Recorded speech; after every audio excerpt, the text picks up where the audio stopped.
বন্ধুরা, আজ আমি আপনাদেরকে রাসূল সাল্লাল্লাহু আলাইহি সাল্লামের জীবনের অলৌকিক কিছু ঘটনার গল্প শোনাব। তো চলুন শুরু করা যাক। একবার কাফিররা রাসূল সাল্লাল্লাহু আলাইহি সাল্লামের কাছে এসে বলল, ও হে মুহাম্মদ, ওই যে আকাশের চাঁদ দেখতে পাচ্ছ, ওই চাঁদটিকে যদি তুমি ভেঙে দ্বিখণ্ডিত করতে পারো তাহলে আমরা তোমার কথা মেনে নেব এবং আল্লাহর প্রতি ঈমান আনব। তখন রাসূল সাল্লাল্লাহু আলাইহি সাল্লাম বললেন, বেশ, তবে তাই হবে। তিনি মনে মনে আল্লাহ তাআলার কাছে দোয়া করলেন, হে আল্লাহ, তুমি চাঁদটিকে দ্বিখণ্ডিত করে দাও, তাহলে তারা তোমার পথে ফিরে আসবে। এরপর তিনি হাত দিয়ে চাঁদের দিকে ইশারা করলেন। সাথে সাথে চাঁদটি মাঝখান থেকে দুই ভাগে ভাগ হয়ে গেল। দুইটি ভাগ পরস্পরের থেকে এতটাই দূরে সরে গেল যে তাদের মধ্যে দিয়ে হেরা পর্বত দেখা যাচ্ছিল। উপস্থিত সকল কাফিরগণ এই দৃশ্য অবাক হয়ে দেখল এবং পরবর্তীতে তারা রাসূলকে জাদুকর হিসাবে আখ্যায়িত করল। তারা ইসলাম গ্রহণ করল না। তারা রাসূলকে নিয়ে অনেক হাসাহাসি করল এবং বলল, আমরা একজন জাদুকরকে কখনোই আমাদের নবী হিসাবে মেনে নেব না এবং কখনোই তার ধর্ম গ্রহণ করব না। প্রকৃতপক্ষে আল্লাহ তাআলা তাদের নসিবে হেদায়েত লিখে রাখেননি। এ কারণেই তারা রাসূল সাল্লাল্লাহু আলাইহি সাল্লামের এত বড় একটি মুজিজা দেখার পরেও মুখ ফিরিয়ে নিয়েছিলেন। বস্তুত আল্লাহ যাকে ইচ্ছা পথ দেখান আর যাকে ইচ্ছা পথভ্রষ্ট করেন। নিশ্চয়ই আল্লাহ সর্বজ্ঞানী। একদিন রাসূল সাল্লাল্লাহু আলাইহি সাল্লাম জঙ্গলের রাস্তা দিয়ে হেঁটে যাচ্ছিলেন। তিনি দেখলেন একটি গাছের সাথে একটা হরিণ বাঁধা। হরিণটি রাসূল সাল্লাল্লাহু আলাইহি সাল্লামকে দেখে বলে উঠল, ইয়া রাসূলুল্লাহ, আপনি আমাকে সাহায্য করুন। আজ সকালে আমি আমার সন্তানদের জন্য খাবার সংগ্রহ করতে বের হয়েছিলাম। এই ইহুদি ব্যক্তিটি আমাকে শিকার করে নিয়ে এসেছে। আমার বাসায় দুধের শিশু আছে। তারা হয়তো আমাকে না পেয়ে ক্ষুধায় কান্নাকাটি করছে। আমি শেষবারের মতো তাদেরকে একবার তাদেরকে দেখে আসতে চাই আর দুধ পান করাতে চাই। হে দয়ার নবী, আপনি এই ব্যক্তিকে বলুন আমাকে একবারের জন্য ছাড়তে। আমি আমার সন্তানদের শেষবারের মতো দেখে ফিরে আসব। রাসূল সাল্লাল্লাহু আলাইহি সাল্লামের মনে হরিণটির জন্য দয়া হলো। তিনি ওই ইহুদিকে বললেন, তুমি কেন এই হরিণটিকে এভাবে বেঁধে রেখেছ? তুমি কি দেখতে পারছো না সে একটি মা হরিণ? তার ওলান দুধে পরিপূর্ণ। ইহুদি বলল, আমার ইচ্ছে হয়েছে তাই শিকার করেছি, আর তাছাড়াও বনের হরিণ শিকার করা তো বৈধ। তখন রাসূল সাল্লাল্লাহু আলাইহি সাল্লাম বললেন, তুমি তাকে ছেড়ে দাও, সে তার সন্তানদেরকে দেখে চলে আসবে। ওই ব্যক্তিটি সজোরে হেসে উঠল এবং বলল, আমি অতটা বোকা নই যে আমার শিকার করা প্রাণী ছেড়ে দিব। আর তাছাড়াও বনে শিকার করা পশু ছেড়ে দিলে তা পুনরায় ফিরে আসে, এ কথা শুনেছ কখনো? কি বোকা তুমি। তখন রাসূল সাল্লাল্লাহু আলাইহি সাল্লাম বললেন, আমি তোমাকে কথা দিচ্ছি সে ফিরে আসবে। ইহুদি বলল, কেন আমি তোমার কথা বিশ্বাস করব? আর আমি যদি এই হরিণটিকে ছেড়ে দেই তাহলে তার বিনিময়ে আমি কি পাব? তখন রাসূল সাল্লাল্লাহু আলাইহি সাল্লাম বললেন, তুমি তাকে ছেড়ে দাও, তার পরিবর্তে আমাকে বেঁধে রাখো। সে যদি আবার ফিরে আসে তাহলে আমাকে ছেড়ে দিও, আর ফিরে না আসলে সারা জীবন আমাকে এভাবেই বেঁধে রেখো। ইহুদি রাসূলের প্রস্তাবে রাজি হলো এবং হরিণটিকে ছেড়ে দিয়ে তার জায়গায় রাসূল সাল্লাল্লাহু আলাইহি সাল্লামকে বেঁধে রাখল। হরিণ ছাড়া পেয়ে দ্রুত তার সন্তানদের কাছে ছুটে গেল এবং সব কথা তাদের খুলে বলে তাদেরকে তাড়াতাড়ি দুধ পান করতে বলল।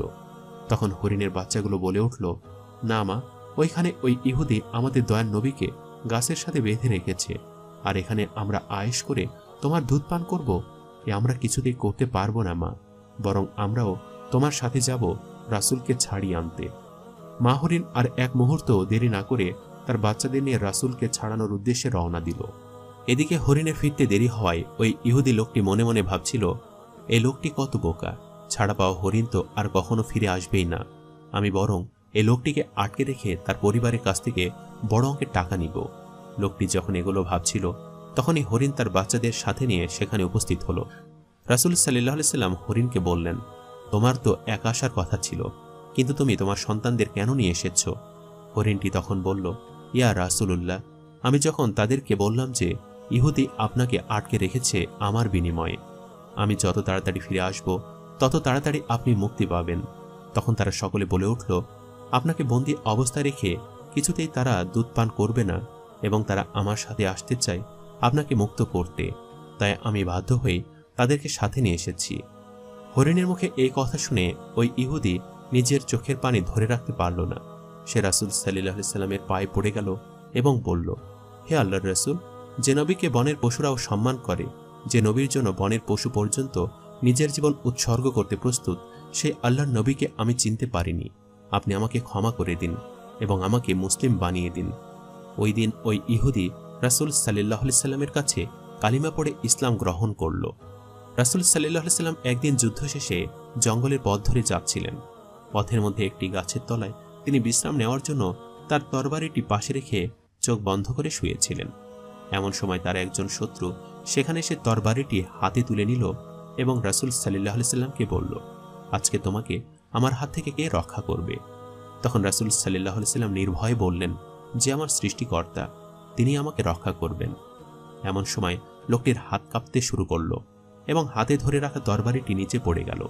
তখন রাসূল সাল্লাল্লাহু আলাইহি সাল্লাম তরবারি হাতে তুলে নিলেন এবং বললেন, এখন তোমাকে আমার হাত থেকে কে রক্ষা করবে? তখন ওই লোকটি বলল, নিশ্চয়ই যিনি সবচেয়ে বেশি দয়াবান, তিনি যদি আমার প্রাণ ভিক্ষে দেন তাহলেই আমি রক্ষা পাব। রাসূল সাল্লাল্লাহু আলাইহি সাল্লাম ব্যক্তিটিকে ক্ষমা করে দিলেন এবং তার প্রাণ ভিক্ষা দিলেন।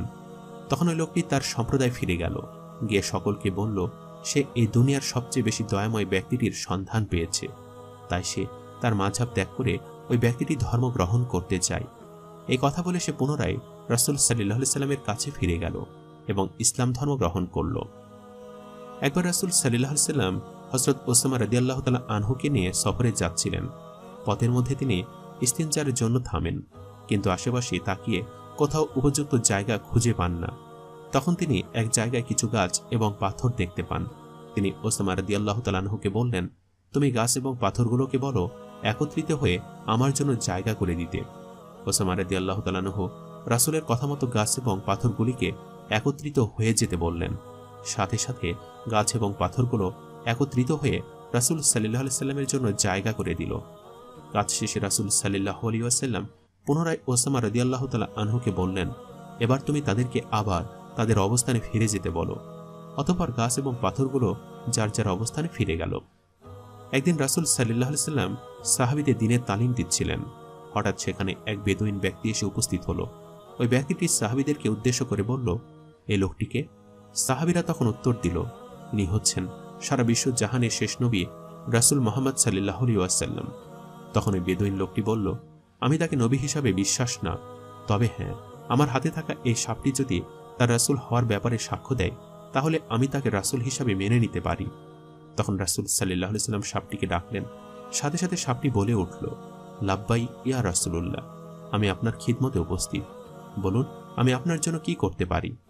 তখন রাসূল সাল্লাল্লাহু আলাইহি সাল্লাম সাপটিকে জিজ্ঞেস করলেন, তুমি কার ইবাদত করো? সাপটি বলল, আমি এক ও অদ্বিতীয় সারা বিশ্ব জাহানের রব আল্লাহ তাআলার ইবাদত করি। রাসূল আবার জিজ্ঞেস করলেন, আমি কে? সঙ্গে সঙ্গে সাপটি বলে উঠল, আপনি আখিরি জামানার শেষ নবী হযরত মুহাম্মদ সাল্লাল্লাহু আলাইহি ওয়াসাল্লাম।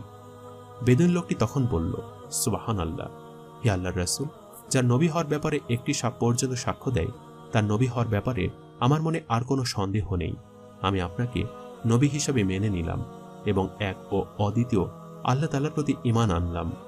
ওই দিন ওই লোকটি রাসূল সাল্লাল্লাহু আলাইহি সাল্লামের কাছে কালিমা পড়ে ইসলাম গ্রহণ করল।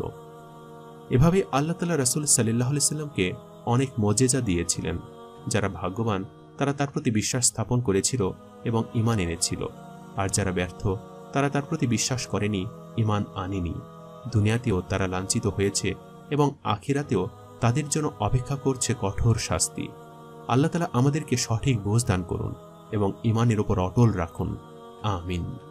সম্মানিত দর্শক, ভিডিওটি আপনাদের কাছে কেমন লেগেছে তা আমাদের কমেন্ট করে অবশ্যই জানাবেন। আর সবাই আমাদের সাথেই থাকবেন। আজ তাহলে এই পর্যন্তই। আপনারা ভালো থাকবেন, সুস্থ থাকবেন। আল্লাহ হাফেজ।